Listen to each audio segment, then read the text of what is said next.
And welcome back to Survivor Hot Takes. It is me, Coach Drew, as always, joined by Emily. Emily, how are you? Oh my God, I'm amazing today. How are you? I'm fine. I'm fine. And Fine. huh? I'm over your attitude. Every time I ask how you're doing, you're always like a 2. I need you to be a 12, always. I'm 30. We're joined once again, I believe fourth or fifth time on, by Cindy. Cindy, welcome back, first of all. How are you enjoying the season so far, and what is your hot take on the season up to now? I love the season so far. It is probably one of my favorites in a while. And Me too. Yeah, my hot take is that I don't like Jonathan. And you're dead to me already, but I love you dearly. I feel very conflicted about your existence right now, Cindy. Yeah, no, that's okay. Like, I can be dead to you, but yeah, Jonathan's not my thing.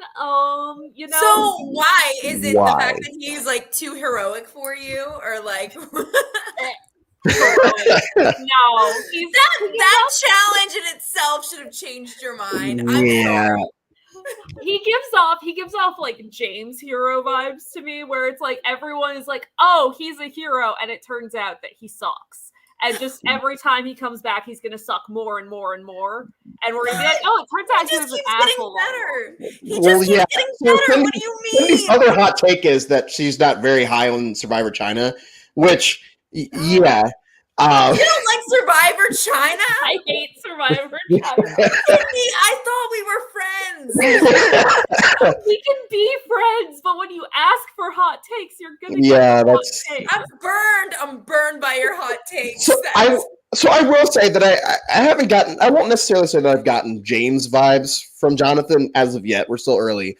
Because I remember for the early episodes of China, I really liked James, and it wasn't until Micronesia that I started to turn on James. But what I will say is, of the challenge beasts that we've had in the history of the show so far, Jonathan is definitely up. Like I've never been the biggest Ozzy person, or Joe, obviously now.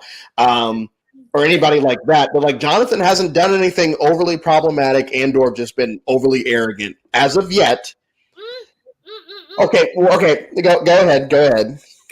think it is problematic when someone of a minority religion is like, yeah, if you have any questions about like Islam, like let me know, and you're like, yeah, if you have any questions about Christianity, let me know. Like, no one has questions about Christianity. In his own wholesome way. I totally get what you're saying. Yeah, like I totally agree with you. Like totally. I think that like it also kind of boils down to like the matter of intent. Like I don't think he was trying to be like, I don't think he was trying to be problematic. Asserting his problematic. Yeah. I think he was just trying to like find a way to bridge like a building block, or like find a way to kind of connect in terms of like religion. You know what I mean? Yeah. Well, I'm like, if I met him in person, I'm sure he's lovely in person, but as like a character on the show, seeing that, I was just like, no, not my I would die for him. He's had like a few of the most iconic moments so far. You got to hand it to him for that. At least like in season 42, like that challenge in itself, like literally whenever we're looking at the challenge, there were 4 people who were able to complete the challenge. And the only reason that 4 people were able to complete the challenge in its entirety was because Jonathan literally carried them on his back. Because of the white stadium. I'm sorry. That was totally a joke. What?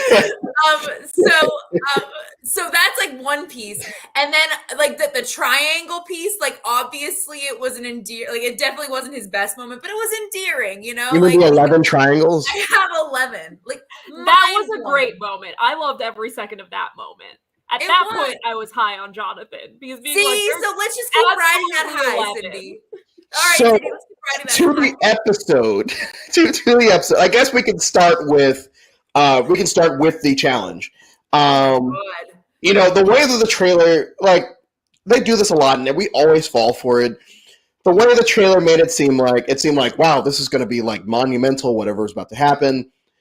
It was a little bit of a wet fart, but I still was surprised that they actually did pause the challenge to just say, hey, screw it, let's do it from here. And honestly, as I'm sitting there, I'm like, I hope it's not the Green Tribe. I refuse to learn their names. I hope it's not the Green Tribe, as always, because that's where all the fun is. And lo and behold, we as the spokesperson for the Green Tribe, we have to go to tribal. And that's where the fun begins. Actually, the fun starts a little bit earlier with Daniel losing the idol. I sat here last week and I said, as long as Daniel just shuts up, yeah, huh? It was 2 days ago. As long as Daniel just shuts up and doesn't try to make all these big moves and like get neurotic and everything that he ended up doing in this episode, he would be fine. Yeah. And then immediately he goes and loses Mike's idol and like is like nagging Mike to say, "Hey, can I read it? Can I read it?" And Mike's like, "Dude, like, F off," basically. Dude. And Dan even brings up at Tribal, skipping ahead. Oh, I'm not going to win Survivor 42 because I'm neurotic. Basically, I don't know if neurotic was the exact word. He said that he was paranoid and he like couldn't trust like both paranoia and his gut at the same time. Yeah. And that was like his big issue. And like that in itself, honestly, like it is a blessing from the Survivor gods that this happened, because last week, whenever I was watching the season, or actually on Tuesday, whenever we hung out last, I was like, oh God, I'm so scared. Like Mike is definitely the big target, unless Danny does something flashy. And Danny didn't just give me a flash or a spark. He gave me a whole 4th of July show. And I am so grateful to the Survivor gods for bestowing this upon me for my fantasy league. So, Cindy, thoughts on Daniel? So far. Thoughts on, well, I wanted to comment, I know it's skipping ahead, but no, go ahead. In Tribal, when Daniel was like, "I'm paranoid," and then Jeff's like, "Who calms you?" and he's like, "Chanel and my mom and Mike." I'm like, sit here, like you're trying to get high. Yeah, to his vote with Chanel or with Lydia, I mean, and you're saying that the other side calms you? Are you fucking kidding? Like, absolutely no. And like that in itself. Like the biggest qualm with him in general is that he picked one piece of the entire tribe to focus on, and in reality, like if he was able to at least speculate or like divert, like he can trust a few different people to keep everyone feeling at ease. Like I feel like it would have looked differently for him by the time they had to go to the Rock situation, Rocksgate. Roxroy. Roxroy. It would have been pretty shitty if they went to Rocks without Roxroy there. So moving back, Daniel is very neurotic throughout the episode. They lose the challenge. Chanel goes off to the summit, and we're left with the other 5 members of the tribe. And it seems pretty simple. There's not much scheming going on. It's just, is it going to be Lydia Chlamydia or is it going to be Jenny?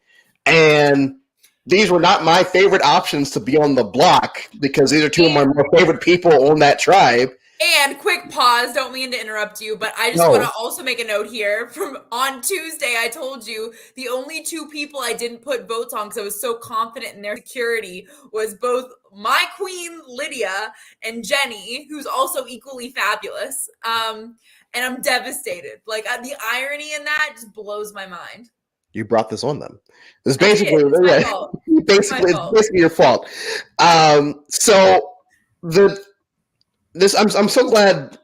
I guess I'm glad that they finally did get to go to tribal, because we actually got to see these dynamics that they've talked about, but we've never actually seen because they haven't been put in this situation. And it did at least come off as if there was this. There was the 3 duos, but it did seem like that middle duo, and that they were going to be the swing. And I'm glad because Chanel was in that middle duo. Now I'm sad now because she is absolutely screwed, possibly going into next week. Can I ask about something with Chanel? Like what? Like so? Okay, prior to her getting to tribal, okay, we talked about how she went to the summit with Omar, right? And like, or is it? Yeah, it's Omar, right? Or is it Omar? I feel like I always mess it up. Call him Omar. I've heard other people call him Omar. So I have anxiety because I don't know. I feel so bad. I'm calling them the wrong name.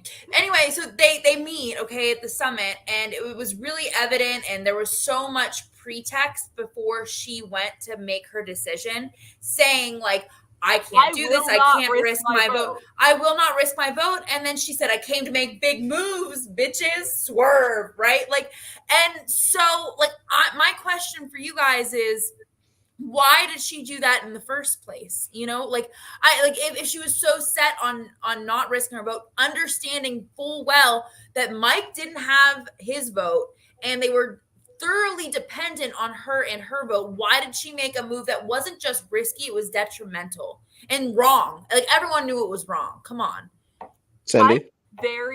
I'm very confused by her logic of like, I just sat here, I went up this whole summit, I knew exactly like I listened to Jenny's like exit interview and she's like, yeah, I told them exactly what happens. So she knew you risk your vote or you protect it going in there. She discussed it. She discussed it with Omar. They had the conversation where she's like, it's just way too important where I am on this tribe for me to risk my vote.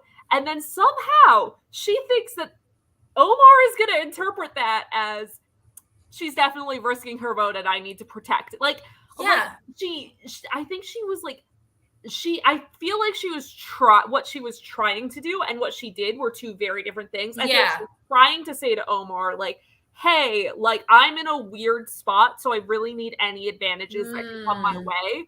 And instead, she was like, hey, I'm not doing anything weird. I'm definitely protecting it. Daniel played worse, though. So you think that it was more of like a loss in translation? Like he heard her differently than how she was actually going to act? I think she spoke differently than how she thought. Than how she wanted to. Yeah, okay, I think he heard her perfectly clear. We all heard what she said. And I don't think she thought she said it. Like, you know, when you say something and you go back and you're like, that's not. Yeah, that's not exactly what I do that all the time. Yeah. And I think that like the other thing here as well is thinking about like a lot of the new time, like the first time players we all know are people who are a lot more excited about every single opportunity in their way. They don't think as much as they react. You know what I mean? So like she probably, once she saw an opportunity that she probably won't get again, you know, she jumped on it thinking that it may benefit her game in some way, but instead it was more of a curse. Does that make sense? Yeah.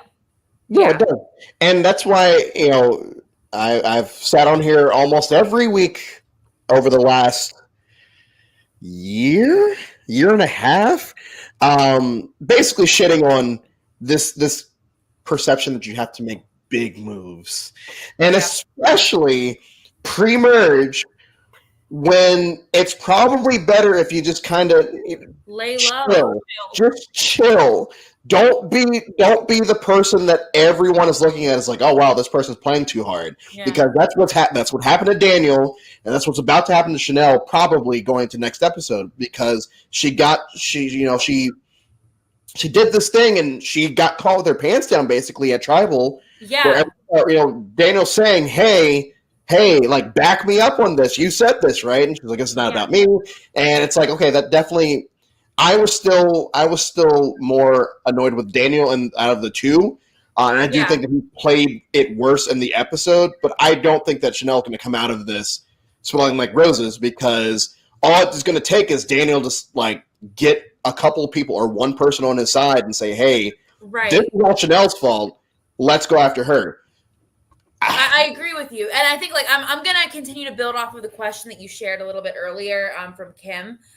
Hey Kim, and also Hopi. Hey Hopi, those two of my besties. Hey guys. So Kim asked the question, you know, who played it worse in this episode, Chanel or Daniel? And that's something that I think that a lot of the time in broad daylight, like a lot of people will be like, Daniel played it much worse because he was the one who was caught like being tripped up at a lot of his words. He thought like X, Y, and Z. He lost his biggest ally. He lost the trust of the people who were his like second tier allies. And then in addition to that, he bent and broke and then betrayed his other ally, you know? So every single way he kind of bent and he broke that trust. I think that Chanel also got caught in a lot of lies though. And I think that like she did a better job kind of deflecting it and putting more of the blame on Daniel by not giving him a name. That, in my opinion, was more genius than letting Daniel kind of get caught in all those lies. But So I guess like in my opinion, I still think that Daniel did a worse job just because, like I said, like flashy moves get attention, but it's not always good attention. Does that make sense? Yeah. My thing is, I feel like Daniel had more choices to make because he had a vote. So he had more choices to make. And at every move, he made the worst possible choice for True. So true, sis. Like, Chanel comes and she's like, I don't have a vote. And at that point, in my opinion, you say, we don't have the votes. We got to vote Jenny out. Like, yeah, we can't do this. And then, instead of doing that, he votes Lydia, tries to vote Lydia out, knowing he doesn't have the numbers in this weird 2-1-1 scheme that was the most obvious thing I've ever seen on the planet. And she was so tense. Like, you could totally notice it. Like, whenever she came back, she was like, well, we can't do that. We can't do that. She didn't even acknowledge, like, High's logic made so much sense, so she couldn't even try to deflect that. Yep. So Daniel had that opportunity to veer, and he didn't. Chanel also had that opportunity, and she didn't. So that's like on both of them. But then at the revote, he has the perfect opportunity, knowing he's not going to Rocks, right, to flip and then just say, hey guys, look, yes, Lydia, I voted for you on the first one. I thought Mike, Chanel, and Jenny were all voting for you, and I really didn't want to go to Rocks. Like, I'm really sorry, but that's just not where we're at right now. But the moment that I saw they didn't have votes, I flipped on them because I'm with you. I'm 100% with you. Chanel would not do it, and that's on her, and I'm against her now. Like, let's go, because she didn't tell me she wouldn't have a vote. That's when you throw Chanel under the bus. Not sticking to your guns and then throwing her under the bus. And oh my God, and the way that Chanel handled it too was like I know that I say this every episode, but I am so excited for next Wednesday to watch her just like ream him, because this man is toast. Like, put him in a toaster. He is done. We'd hope so. Or at least that's what it looks like. But for all we know, they go on a winning streak and they don't have to go back to tribal again. Yeah, like, so here, can I like, another question with that is, okay, so considering now the people that we have Chanel, we have Lydia, we have Daniel, High, and Mike, okay? Keeping these people in mind, who, if they did go back next time, is Daniel for sure the next one out? Or do we think that Chanel's even more of a target because she doesn't have the same relationships that Daniel has? I would think, my gut would say Daniel's in a worse spot, because I think for Chanel, it's really easy to just put he's a flip-flopper, get rid of him. I've got no one. You guys know I have no one. But he is making these relationships that I can't make. And if he gets far enough, this is going to be forgotten. Yeah, very true. And I'll also throw in Lydia and High are like, they're on a bad spot, but they did basically just out themselves as like very tight. And that's a good point. If the other three just said, oh yeah, let's do that. I don't think that's what's going to happen, but they could just band together and say, oh, you know what? Like, for the greater good, let's get rid of this power duo. I don't think that's what's going to happen. I do think that it'll be Dan that's in the most trouble. But that's also pretty biased because Chanel's my winner pick. So I don't want her to be in any type of trouble next week. If it makes you feel better, Mariah was my winner pick, and she's gone. Oh no, Cindy, I'm sorry. Oh, hey, wait, can I do one more really quick thing, because we don't know who gets voted out, you know? So you know how every week I tell you guys, Cindy, I don't know if you know this. So I made a ranking system, and I ranked everyone for the last, based on like how I think they would do on challenges, camp, strategy, and social, and I gave them like a 4-point ranking system for each one and averaged it out. Okay, and then we had Jenny go home, and she was one of my lowest ranking ones. So far my system is working, people. That I'm doing such a good job on my system. Are you proud? I can't believe that I'm my practical. But also lastly, didn't you say that Jackson was at the top of that? But that didn't predict injury and getting removed. It didn't matter. But I'm really proud of myself because I made it pretty far.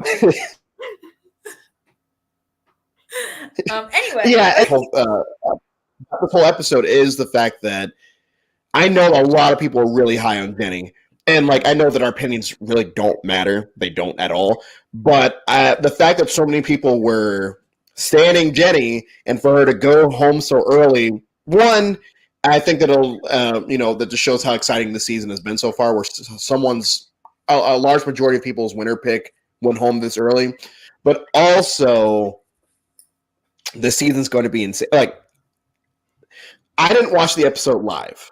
In fact, I didn't. I usually watch it at midnight. I didn't get a chance to watch it at midnight. I watched it today around 5 p.m. And all night, people are blowing up my phone saying, "Did you watch? Did you watch? Did you watch?" Today, watch? Did you watch? No, I didn't watch. I have to stay off of Twitter and everything else. And I'm just like, everyone's saying, "Oh yeah, just let me know when you get to Tribal." Okay, cool. And this is one of those things where it was hyped up. And it definitely lived up to it, because I spent the entire time thinking, holy shit, they're actually going to go to Rocks on day 7. I was convinced that they were not going to go unanimous. Excuse me. I was convinced they were not going to go unanimous and that they were going to go to Rocks. And in my head, I thought that it would probably be Daniel that went home. Yeah, I do think that, I was really shocked, to see how closely they were able to stick to their guns. But I don't think that Daniel is the type of, he actually is surprised me, but I don't know if it's in a positive way. Homeboy's a lawyer, right? He's supposed to be able to articulate a lot of these different arguments to be able to see both sides and present his feelings. And homie got caught on every single angle. So I don't know. It doesn't look good for him at all. I want to say, at least for a while, he wasn't in arbitration. So he wasn't doing that type of lawyer. He was a court clerk for a while in Ann Arbor for a judge that I don't like. So okay, so we still hate him. I'm just kidding. I'm just kidding. No, we don't hate him. I don't hate him. No. You just hate Jonathan, Sydney. Yes.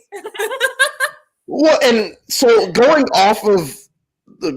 back to the Tribal, I guess, as much as this episode has been hyped up, and for good reason, as much as this Tribal has been hyped up, and for good reason, once again, the advantages rear their ugly head, and I think, obviously, the reason that Jenny goes home is because of these advantages. And then, I will sit here every week and say, I think there are too many advantages. I don't think that's a hot take. I think most people agree with that at this point.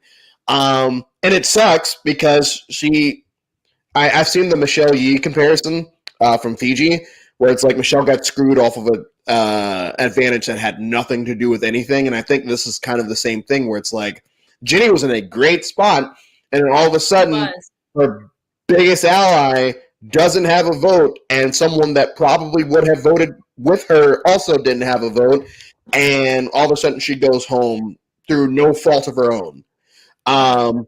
We had a question on that as well from Cobra Kai Kid. Hey, Cobra Kai Kid, you're getting a shout out. What's up? He said a little bit ago, what do you guys think about all the twists in the season? So this kind of blends off of that. We've talked about that a little bit. I do think that, Jenny definitely got screwed. She was a really, really great player who was really promising socially. But I also just I think that in general, that is kind of the point of Survivor. Honestly, this time I kind of disagree with you, Andrew, because I think that the twists here actually are what made the Tribal. They were able to make that into a 20-minute segment, almost half of the episode, being able to feature those different, all the different sides and the possibilities, and that really added to theatrics. So for me, I lived for it. I thought that actually was what contributed to the excitement. Well, and so I will compare it to, because the advantage getting Tribal is actually pretty fun as well, until it's not, but, and that's kind of how I compare this one. It's it's just that happens in Game Changers, which is shit, and this one's happening 42, which so far is pretty good. Right. So I do think that historically this will be looked at as one of the better Tribals that have ever happened. And people will kind of the best. People kind of glance over all the events that got to this point with all the advantages and disadvantages. But I do think that, yes, just because it added to the narrative doesn't necessarily make it the advantages themselves good. Does that make sense? No, that makes sense. I'm going to come down. I think Josh has a great comment. But also, I think, I agree that it's her allies that really let her down, because Elle and Daniel did fail her, as well as Mike. Mike didn't say anything the whole time. We're on it. Like, yeah. Right. And Chanel literally knew that she was risking her vote and chose to do that. So, like, that's an issue with the allies you're treating. But on top of that, I think that this is advantages working the way that we kind of want them to. And that might be a hot take, but we want these advantages in here to help minorities. Like, minority alliances have a shot at things. And lately, I feel as though what has really bothered me with advantages in Survivor is that they've been helping a majority. There's a lot of times where the majority has all of the advantages, and it's just like, well, they're just gonna be doing their little thing, and we can predict it. This, with the disadvantages, has really helped to, particularly in this instance, have it work the way that like the original Idol was supposed to, where you're on the bottom but you still have a shot. And then Survivor evolved, and it's like, we can figure out how to make sure minorities doesn't get an advantage by just babysitting them. And also the fact that like the majority alliances are the ones who got the disadvantages, which is not something that we see very frequently actually go into effect and negatively affect a majority to this kind of detriment. Like Mike lost his ability to vote. Chanel said that she had her ability, but lied about it and got caught in broad daylight, you know? So that in itself brought them down, which is why I really do like the 3 different tribes, because again, there is nowhere to hide. Everyone really does develop their own identity, especially in a season like this. And there is like, and this really helps to push your strategic game and your strategic survival. So I think that it was a 14 already. Huh? Are we down to 14 already? We started with 18. We lost Jackson, we lost Zach, we lost Mariah, and we lost Jenny today or yesterday. Are they merging in 2 weeks? Theoretically, yeah. They could. Wow. Normally they normally merge at about 12, right? Yeah, I would assume 12 or 11. Those are kind of the merge numbers. So do we think there's going to be a swap or no? No, there's not going to be. No. I think it's very similar to last season's format. I don't think that they changed much. Yeah. I don't think that they're. I think they got rid of the hourglass, but did they get rid of the hourglass? Are you sure? No, I'm not sure. But we'll find out. Oh my God, please. Well, and I guess as we start to wind down here, I do want to quickly touch on Jeff.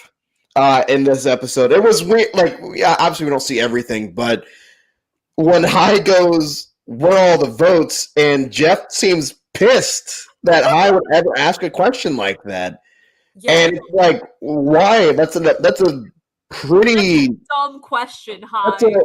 That's a this tribe of 6. You should be expecting me to read 2 votes. Come on, Hai. I know, he was so confused. I think honestly, it's just the exhaustion. I mean, he doesn't get any nutrients at all anymore, right? Because he like barely eats, especially because he's just trying to practice veganism. You know, oh, poor guy. He looks so disheveled. But Jeff just reacted as if this guy just asked the stupidest question that's ever happened. Like, really? Yeah, just go back and watch that scene. I'm pretty sure there's a GIF of it at this point. Like Jeff looks at him like he's dumb. I was like, "Oh, what do you mean? I'll explain it to you, man. What happened was we screwed up, and I'm Jeff Probst. And now 2 people with advantages, or that went for advantages in one case, have to out themselves as having something. And I mean, you would hope that they had planned for that, but just the way it went down, it didn't seem like they did. Because I would never have thought like this situation through if I didn't have a vote even. I wouldn't think through it ties, it revotes and ties again, and then we have to come to a unanimous decision, but I don't have a say in the unanimous decision. Like, I don't think anyone goes that far. And we've never seen it get this far before. I think the furthest that we saw was in Second Chance, whenever Keith was like, "I'll go to the house. I'll go to the house." Someone tweeted that out earlier. They're like, somewhere Keith is offering to go to the house. I retweeted that, so that's probably where you saw it. Yeah. I love him. So, Cindy, where does this tribal council fall for you? Like, if you had to do an all-time list, what other tribals would you put this next to? What would you make it comparable to? Yeah. I mean, I recency bias. So for me, this is up with the bIG. Yeah. Okay. And David versus Goliath. Yep. And it's up there with the Parvati. You know, I wouldn't want to be here without my little villains. Yeah. For me, I don't know that it'll stay up there, but recency bias, these are going to be the 3 tribals that stick out in my mind. I love that. Yeah, definitely. I think that like mine, me and Andrew got into a fight earlier today because I told him he was wrong. He was like, well, I think that it'll be memorable for like a couple seasons. I'm like, absolutely not. Like this specific tribal council, I feel, is going to change the entire trajectory of 42, because not only are all of these duos entirely split now, it's going to completely shape who the new villain is, what they look for, and also completely changes people's visions of Chanel. So I think that it's going to change 42 in general, but it literally had everyone just standing up in shock because you had no idea where it was going to go next. And Abby, you brought up an excellent point. Not only did it completely change and create a new villain, it created a new victor. Hai has become this person who is certainly in a minority situation. He had so much against him, and he stayed true to the one thing and the one person he believed in, which we would all give up our lives for Lydia, right? Like, and that in itself has created a brand new victor and a new unit that people are going to want to aspire to continue to collaborate with. So I think this is going to be something that goes down for years and years. Okay, I can't top that. It's probably like my top 10. All right, top 10. Get out of here. Top 5. I think the fact that all of us were receiving texts from everyone we knew. Yeah. Like, yes. Did you see that? Did you? Who saw it? Like every Survivor group text I'm a part of, it was like, who watched live? Like, and I'm just like, no spoilers. Don't say anything. I texted you immediately. You're like, don't talk to me. I don't want to hear it. So to wrap it up, what are we looking forward to going into next week? Who do you think is, besides the 2 obvious people, is there anybody else that we think might be in trouble in either this tribe or any other tribe? I know the one tribe doesn't exist. But on the tribe that doesn't exist, I think Roxroy could be in trouble. Do we think that anyone is in trouble? Roxroy is probably toast if Blue gets featured again. I think that if we're looking at the Orange tribe, like I hate to say that Marianne also might be a target, but it also, to me, it seems like, you know, if she's trying to go against the duo between Jonathan and Omar, it's 2 against 1, you know. So those are my predictions. I'll probably be wrong. Yeah, those would have been my 2 predictions as well. Oh, Cindy, look at us reuniting after our big feud against Jonathan. After our feud. Who's your new winner pick now that Mariah's gone? I mean, so Andrew knows this. I do a woman and a man winner pick every season. I love my that. 2 were Jackson and Maria. So I'm just kind of like flying out here. And what are you gonna do? I'm feeling like Hai and Lydia are taking over for me, and it's mostly because, like, fellow vegan, like, loved Hai's little moral dilemma, and everything about Hai is perfect. And Lydia is hilarious. Bitches get over here. Follow her on Twitter. Yes, of course. Excellent answer. That's great. Yeah. All right. Well, Cindy, thank you so much for coming back as always. We will probably, and not even probably, we'll have you back right around the merge. Thank you all for tuning in. As always, make sure to follow us on YouTube and the Spotify and whatever the kids are listening to. And Twitter. And follow us on Twitter. And yeah, until next time, we will see y'all on the other